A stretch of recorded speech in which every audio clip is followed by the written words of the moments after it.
beginning of Shachris, most of the Bach were there, if not all, I think, because the Yeshiva teaches that Baruch was from Maariv, not for Shachris.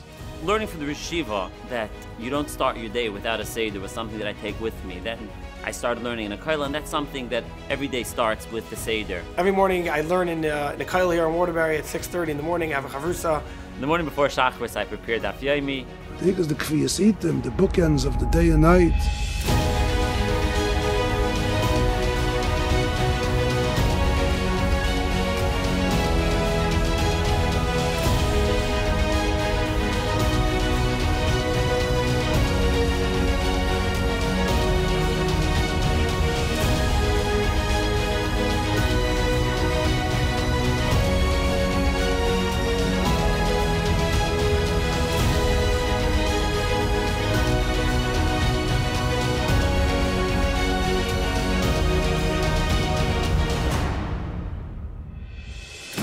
Finally we come to Seder. It's remarkable that within the first few minutes, the Beit Medrash is full.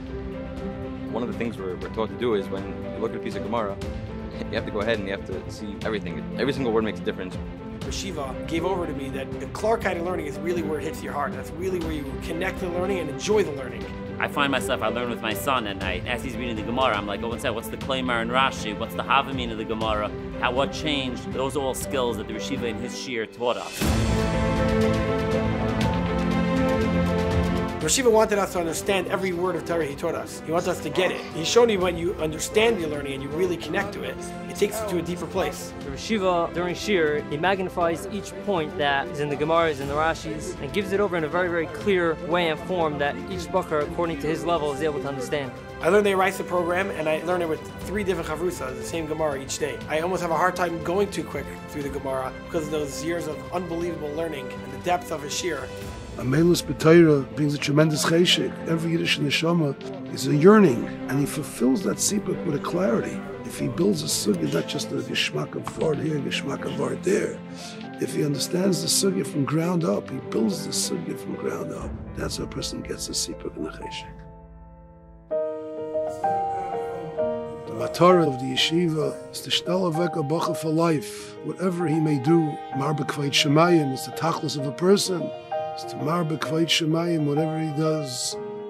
I feel the ability today I have to connect in my learning and stay strong in my storm. The fact that I'm able to wake up before Shacharis, have a serious davening, continue on my day, a night Seder, back again in the Beis Medrash for another learning session. Those really were ingrained in me the years I was in yeshiva. The years in yeshiva and the years in kollel really ingrained in me, ingrained in my family, that you start your day learning, you end your day learning.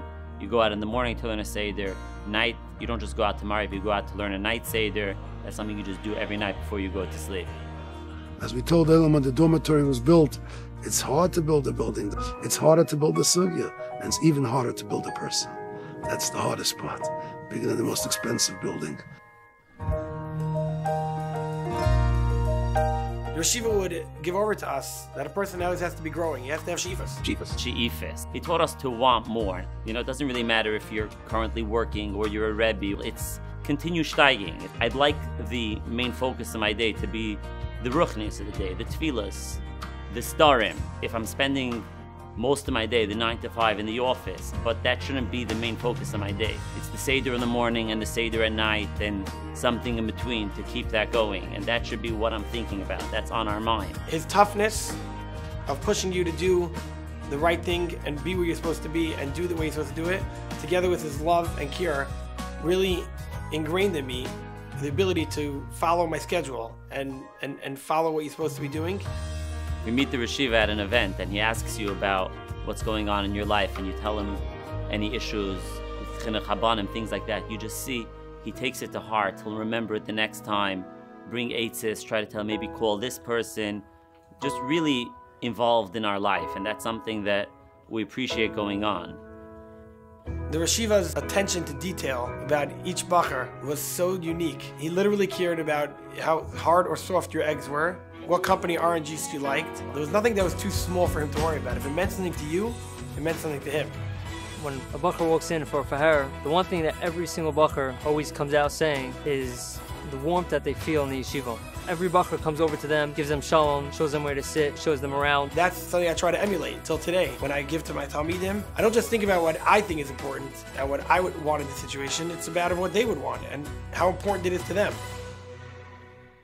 To be an alumnus in Kesed Torah is something that just doesn't leave you. It's something you take for life. It might have left over 15 years ago. I wake up every day and feel that. I carry that. The warmth, the care, and the love that Rosh Yeshiva gave me is something that I truly feel is impacting the people that I engage with every single day, whether it be my wife, my children, my Talmidim, is really something that I'm pouring over and trying to give over to the next generation.